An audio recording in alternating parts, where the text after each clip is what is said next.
好，今天我要分享的经节是马太福音14章22节，以及约翰福音6章14到15节。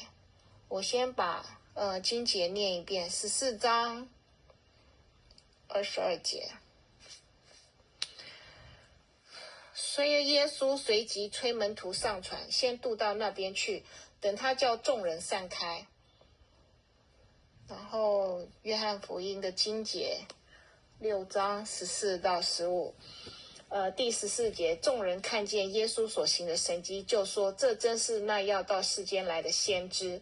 耶稣既知道众人要来强逼他做王，就独自又退到山上去了。所以在这里我们可以看到马太福音耶稣催促的门徒上团，然后在约翰福音很清楚的讲到为什么耶稣要催促的众人上船，因为耶稣知道众人要来强逼他做王。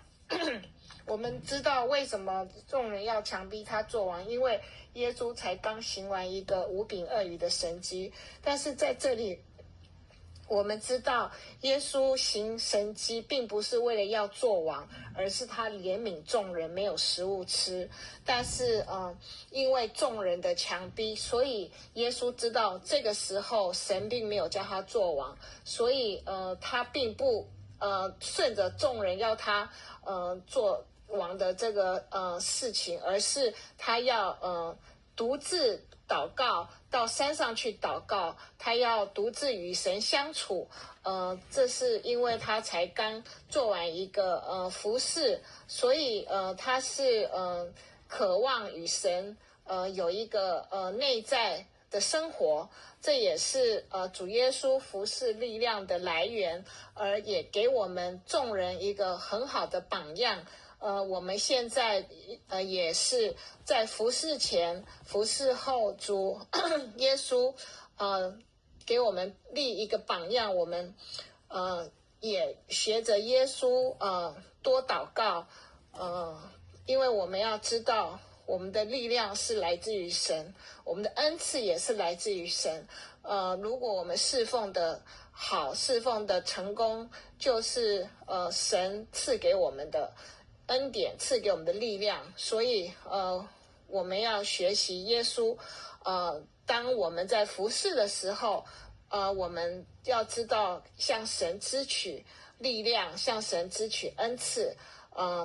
而主耶稣重视与神的父神的亲密的交通的内在的生活，也是给我们很好的榜样。